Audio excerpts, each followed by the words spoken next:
Do you remember when wrestling felt like a big deal? When a return could shake the entire industry? The larger-than-life sets, the larger-than-life characters, but now everything just feels the same. It just feels very clean, very modern, and every show is like a carbon copy of the other. Obviously, I wasn't born then, but I miss the days where you could tune into SmackDown and get fisted. Whoa.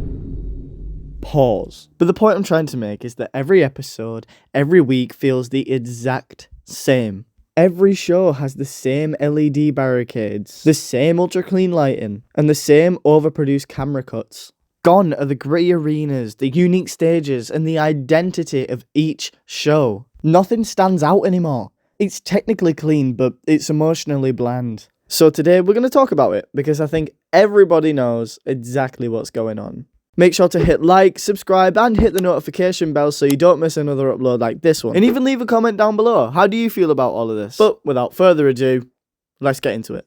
One of the things that are taking that magic feel away from wrestling is social media. You used to tune in thinking anything could happen. Someone could debut. Someone could betray someone. But now, spoilers are everywhere. Twitter, Reddit, dirt sheets. Whether it's return leaks, contract leaks, or backstage drama, you already know what's going to happen before it happens. Just think about Jeff Cobb, or JC Mateo.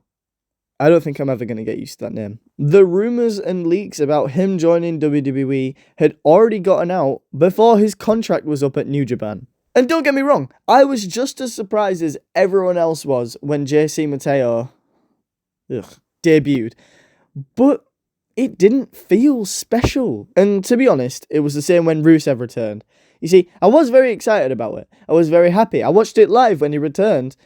But again, I expected it to happen. And that alone just sucks out all of the excitement when it comes to returns. And when it comes to the surprise factor, it doesn't boil down to just that. Wrestling used to be unpredictable. You didn't know who Stone Cold was going to stun next. You would have never guessed that Brock Lesnar was going to end the streak. And instead of, oh man, did you see that? That's crazy. It's, yeah, I read that 2 days ago. The mystique used to make wrestlers feel magical, but now we know too much, and it's ruined it. Now, this one I'm kind of on the ropes about, because as wrestling's progressed, the fans themselves have progressed with it. You see, now we know how to use insider terms like face, like heel. We know what a work and a shoot is.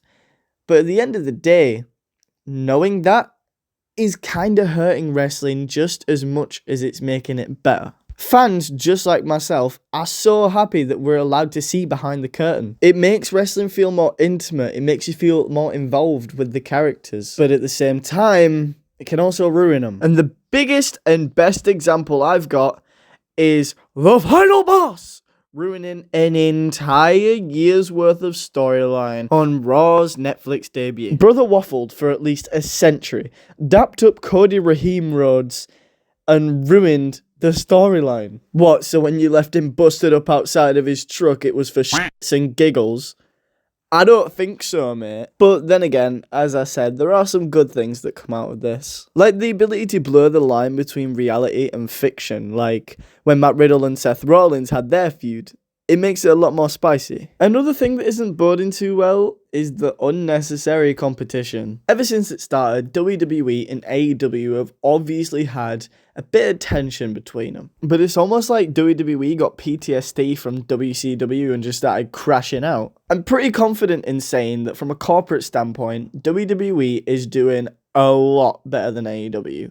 AEW is popular, don't get me wrong. It's great. It's got great wrestling, great storytelling, great characters. But when it comes to money, when it comes to viewers, WWE's got the edge. But recently, WWE started trying to compete with AEW when they really don't need to. AEW are hosting All In Texas on June 12th this month. And for some reason, WWE have decided they're going to compete with this, with the Great American Bash also going live on June 12th. Don't get me wrong, I'm a very big fan of NXT, but I really don't think they're going to get the edge over AEW on this one. The match card for All In Texas looks absolutely insane. WWE have just shot himself in the foot here. This is ultimately going to hurt NXT's ratings, because I believe more people would choose AEW over WWE, because a lot of people are seeing it as the better alternative right now. It feels like WWE are treating AEW as a threat when it feels the most convenient to them. It just waters everything down, and it makes dream matches or special moments feel like a reaction and not organic. And speaking of pay-per-views, one of the biggest problems right now is that there's too many of them. Just gone by, we've had Saturday Night Main Event, and already this weekend we've got Worlds Collide and we've got Money in the Bank. Not only that, but on the 28th of June, you've got Night of Champions. On July 12th, you've got Saturday Night Main Event. Then on July 13th, you've got WWE Evolution. What's the point? WWE are smothering us. I mean, if you look at it this way, Money in the Bank is supposed to be one of the biggest shows of the year, and they've had, 3 weeks to build it? When you've got so many pay-per-views so close to each other, you're not going to get an emotional investment. Because, simply, we won't care. We're not going to have time to care. Let's say, for example, this Jey Uso versus Gunther storyline's been going on, and Gunther wins the world title. He's got about 3 weeks to build a feud with his next contender. We're not going to care. But at the end of the day, I still love wrestling. I just want it to feel like an event again. We need less noise, more moments, less exposure, and more emotion. But hey, that's just me. What do you think? What was the last wrestling moment that gave you chills? And if you feel like I missed anything, then make sure to let me know in the comments. Thank you so much for watching, and I'll see you in the next video.